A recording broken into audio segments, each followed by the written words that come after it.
C'est presque de l'info, c'est la revue de presse de Nicolas Canteloup. Et ce matin, c'est donc notre ami Stéphane Bern qui est avec nous. Votre ami, mes chers voisins, joie, bonheur et alacrité de vous retrouver. Oui, alacrité. Alacrité. Alacrité, le même mot qu'a utilisé François Hollande pour définir Abdelaziz Bouteflika. Voilà. Son énergie, son dynamisme, sa gambadescence. Oui, gambadescence. Alors ça se dit de quelqu'un qui gambade tout le temps comme Boubou. Hein, oh, Natacha, j'ai oublié ma Natacha. Natacha bonjour, qui nous la joue modeste, hein, en ce moment. Hier, mais ça y est, elle aura enfin, chers auditeurs, sa propre émission, elle toute seule. Oui, ça y est, c'est sorti. Sa propre ligne éditoriale, sa propre maquilleuse et surtout sa propre coiffeuse. Voilà, c'est surtout ça. En fait, mon but était là. Il était temps. C'est tant mieux parce qu'on sent que, franchement, à Canal+, il vous bâcle au grand journal. Il vous bâcle autant à Paty et Nickel, autant là, on a tous les jours l'impression que vous... Je sais pas, hier, j'avais l'impression que vous étiez passé derrière un réacteur d'Airbus au salon du Bourget. Et il y a une solidarité de la calvitie là que je trouve très très louche. Avec la oui. Le salon du Bourget, vous l'aurez noté, le salon préféré de notre émir de Premier ministre, Manuel Valls. Dites donc, j'ai lu cette interview exclusive dans Le Parisien de Lara Fabian. Oui, hier, elle revient. Elle a été obligée d'arrêter de chanter pendant 10 mois à cause d'un accident auditif, il paraît. Oh mon Dieu, c'est dur. La pauvre, elle est devenue sourde, vous vous rendez compte? Alors qu'avec Lara Fabian, c'est nous qui aurions aimé être sourds. Allez, j'ai mis le ton, j'ai fait le la. Ça y est, on est accordé, je ne suis que fiel, je suis chaud. Fiellons-en ensemble sur l'actualité du jour. Allez, c'est parti, on vous écoute. Sortez les portefeuilles. Aujourd'hui, c'est la journée mondiale de l'enfant africain. Pour Angelina Jolie, ça s'appelle les soldes. Au feu, les pompiers, il y a ma basilique qui brûle. Spectaculaire incendie à la basilique de Nantes en raison de travaux faits sur des boiseries par des ouvriers qui auraient réalisé donc une soudure au chalumeau. Sur des boiseries, c'est malin, boiseries et chalumeaux, quelle belle association. Alors, on décerne le titre chaque année du meilleur ouvrier de France. Il est temps de décerner celui du plus con ouvrier de France. Il ne doit pas être loin de Nantes. Karabatik, aïe aïe aïe, Karabatik, aïe aïe aïe. Oh là là, mais qu'est-ce que vous avez en forme. Les handballeurs français auraient donc parié, vous le savez, nous l'avons répété sur cette antenne, à qui mieux auraient donc parié sur un match qu'ils auraient fait exprès de perdre. Mais quelle mauvaise idée pour des handballeurs. Vous gagnez tout le temps, les handballeurs, c'est évident, vous allez vous faire gauler, ça allait se voir, alors que c'était aux footballeurs français de faire ça, eux font jamais exprès de perdre. Allez, oui, c'était mieux les chalumeaux. Bon, allez, on y va. À poil, allez, ça va plaire. À poil. Zaya a posé entièrement nu. Oui, Laurent, entièrement nu pour défendre la cause animale. Oh, les pauvres animaux. Bon. Ben oui, qu'ont-ils fait de si mal pour être défendus par Zaya? Bon, bref, c'est pas le sujet. Zaya, donc, a fait ce qu'elle sait faire de mieux. Elle s'est foutue à poil. Donc, vous pouvez voir les photos sur le blog, bien entendu, de l'ami Jean-Marc Morandini, qui n'en loupe pas une. Alors, c'est pour l'association, j'ai lu, c'est pour l'association PETA. Pas l'association PETA, c'est l'association... Je les vois. Vous voyez arriver gros comme une maison. L'association PETA. C'est vrai que quand on regarde Zaya toute nue, on a envie de se la péta. Se la taper, se la péta. Se la taper, oh là là. Oui, mais écoutez, on fait aussi de l'humour pour les jeunes. Il n'y a pas que Cabrol sur Terre. Toc, Laurent. Merci beaucoup, Stéphane. À la semaine prochaine. François Hollande était hier en visite officielle en Algérie. Bonjour, Monsieur le Président. Oui, bonjour. Alors, vous l'avez trouvé comment, Abdelaziz Bouteflika? Mort.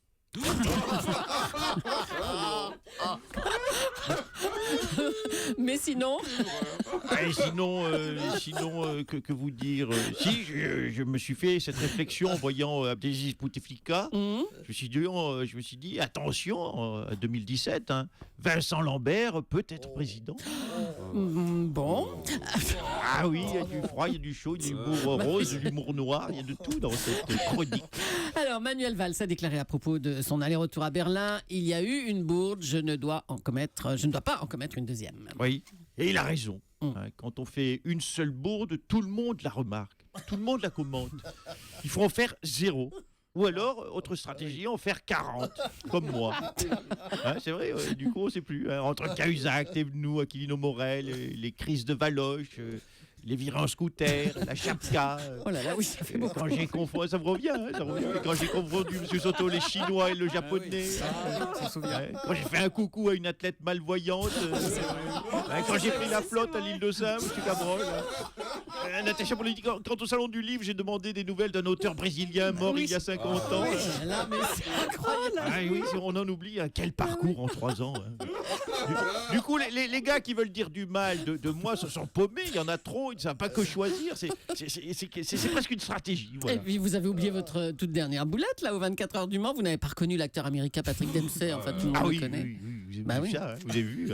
Ah oui. J'ai pas reconnu le docteur Mamour au Grey's Anatomy. 2 milliards de téléspectateurs dans le monde. Moi, je connais pas. Ah oui, écoutez, je connais déjà les actrices, toutes les actrices du cinéma français. On peut pas être bon partout sur tous les domaines. Alors, un mot de Manuel Valls qui va l'utiliser une nouvelle fois, le 49.3, pour faire passer le projet de loi Macron. Oui, c'est vrai. Encore une fois, ça fait donc la 3e fois qu'il utilise le 49.3. Ça commence à... je ne sais pas comment vous le ressentez, mais ça commence à faire beaucoup. Non, mais attendez, c'est la 2e fois qu'il l'utilise. Pour Macron, oui, mais l'autre jour, l'autre jour, je lui ai dit, Manu, écoute, ça suffit tes conneries avec les jets privés pour aller mater du foot, je te vire. Et il m'a répondu 49.3. Non, mais il ne peut pas utiliser le 49.3 pour garder sa place, enfin. Non, mais pardon, mais quand il disait 49.3, ça veut dire 49, c'est sa cote de popularité, et 3, c'est la mienne. Du coup, je suis un petit peu obligé de le garder, Manu. Je peux penser même pas. On a mieux compris. Oui, c'est pas mal. Merci, monsieur Hollande. C'est le nouveau combat de Ségolène Royal. Elle veut stopper la vente de désherbants Roundup de Monsanto. Bonjour, Madame Royal. Oui, bonjour. C'est mon combat 2015, faire chier les jardilandes.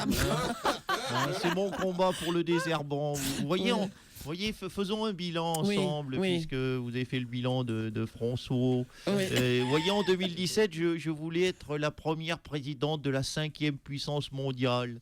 En 2014, je souhaitais devenir la ministre de l'écologie qui allait inverser le réchauffement climatique. Et aujourd'hui, en 2015, je m'occupe de désherbants. Je veux juste faire chier les jardinants. Oui, c'est vrai que c'est moins ambitieux. Voilà, vous le dites très bien, très élégamment. C'est moins ambitieux, c'est ça, oui. J'ai levé le pied un petit peu, comme on dit. Au niveau des ambitions, j'ai réduit la voilure. C'est un peu ça, oui. Ou alors j'ai raté ma life, comme disent les jeunes. C'est ton choix. Donc, Ségolène Royal, vous êtes contre l'usage du désherbant Roundup? Oui, même si je ne vous cache pas que dans mes périodes de déprime, quand François m'ont quitté, j'ai bien eu 2 ou 3 fois la tentation de me jeter un grand verre de Roundup cul sec derrière la cravate. Un Roundup on the rock et hop, la Ségo terminus des prétentieux, comme disait Audiard. Aujourd'hui, aujourd'hui, franchement, je le ferais plus boire à Valoche, la folle avec un petit palmier en déco, mais je le ferais boire quand même. Ouais, avec le petit palmier surtout.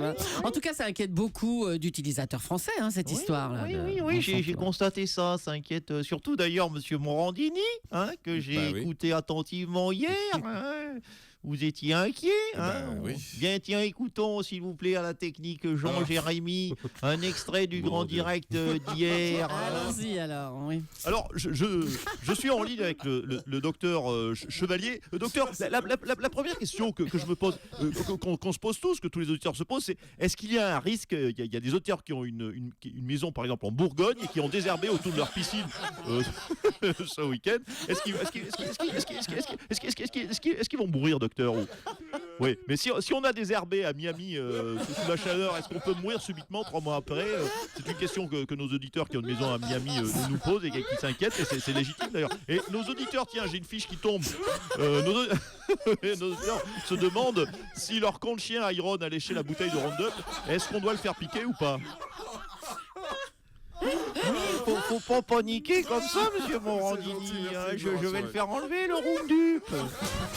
Alors soyez rassurés, Jean-Marc, vraiment. Danny Cohn-Bendit, rebonjour Danny. Oui, bonjour Thomas. Bon, vous vouliez à votre tour souhaiter un bon anniversaire à Jean d'Ormesson, 90 ans aujourd'hui, qui était avec nous à 7h45. Non mais Thomas, mais Danny. qu'est-ce que t'as fait? Mais j'ai écouté ton interview de Jeannot d'Ormesson. Mais qu'est-ce qui t'a pris, Thomas?